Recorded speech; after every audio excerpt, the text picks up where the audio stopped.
In today's video, I'm going to teach you how to disable Microsoft Authenticator.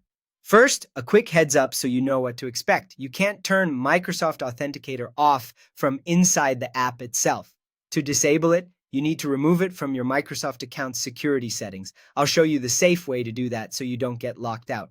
Start by opening your web browser and heading to your Microsoft security pages. You can go to mysignins.microsoft.com security info or to account.microsoft.com/security. Sign in to your Microsoft account as you normally would. This is where all of your sign-in methods are managed. Before you remove anything, make sure you already have at least one other verification method set up and working. That could be text message codes to your phone number, verification by email, backup codes you've saved, or even another authenticator app. This part is crucial. If Microsoft Authenticator is your only method and you remove it, you can lose access to your account.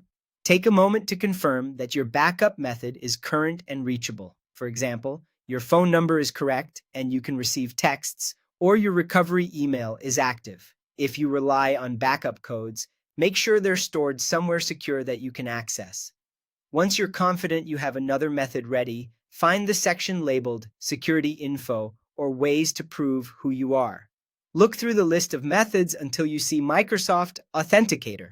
Select it, choose Remove or Delete, and confirm when asked. This action disconnects the app from your account. If you ever change your mind, you can come back to this page later and add Microsoft Authenticator again. After you've removed it online, you can clean up on your phone as an optional step. On Android, open Settings, go to Apps, find Authenticator, and uninstall it or clear its data. On iPhone, press and hold the app icon, then choose Delete App. Removing it from your device helps prevent stray prompts and frees up space, but it's not required once you've disabled it on your account. A few important notes before we wrap up. You can't disable multi-factor authentication from inside the Authenticator app itself because the app is just one of the methods used for MFA. Some work or school accounts require Microsoft Authenticator and won't let you remove it unless your administrator allows other methods. And removing it only succeeds if your account policy permits alternate sign-in methods. That's it. Follow these steps carefully, keep a backup method active, and you'll disable Microsoft Authenticator without losing access.